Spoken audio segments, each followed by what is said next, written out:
6 months had passed since the reading of the will, and the garage had finally found its rhythm again.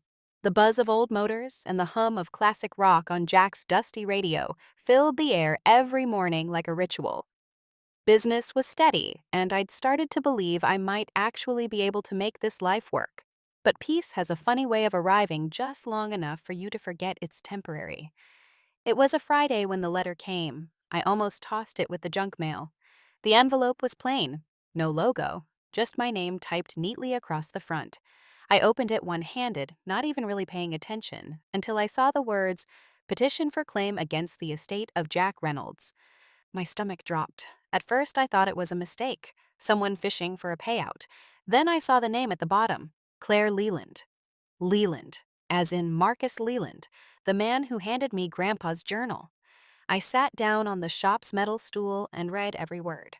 Claire was filing a claim on the estate, alleging that she was Jack's biological daughter, conceived during his Navy days and never acknowledged publicly. My head was spinning. I remembered the journal, Jack's confession. I should have told her. Could this be the her he meant? I didn't know what to feel. Shock, for sure. Anger, a little, but also something else. Fear. Not of losing the money or even the garage, but of losing the version of Jack I had built in my mind. The version who always told me the truth. The next morning, I called the lawyer, Ms. Valenti. She was calm, even as I spiraled. "Emily, these things happen more often than you'd think," she said. "We'll ask for documentation, DNA proof. You don't need to panic yet." Yet. 2 weeks later, Claire Leland showed up at the shop. She looked to be in her early 30s, confident posture, a calm face that reminded me, heartbreakingly, of Grandpa Jack's. Same set to the jaw, same stubborn glint in the eye.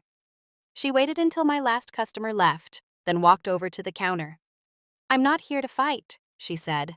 "I just want to talk." I nodded cautiously. We sat in the office. She didn't ask for coffee. She didn't fidget.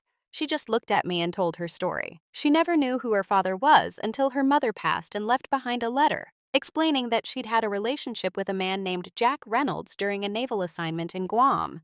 She included photos, even a worn dog tag that had belonged to Jack.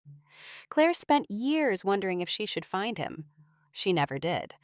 But when Jack died, her uncle recognized the name in the obituary and encouraged her to reach out. "It's not about the money," she said, and I almost believed her. "It's about connection, closure. I read the journal too. My uncle gave me a copy. I just want to know what he was like, what I missed." I didn't know what to say. She reached into her bag and slid a sealed envelope across the desk. "I already did the test. Valenti will have the results by Monday." She stood up. "I don't want to ruin your life, Emily. I just want to understand mine." And with that, she left. I sat there in silence for a long time, staring at the envelope, at the photograph she'd left beside it. Jack, maybe 30 years younger, standing next to a woman who wasn't my grandmother, smiling. He looked happy. And suddenly all the certainty I'd built around our bond felt shaky. What if I wasn't the only one who mattered to him? What if I never was?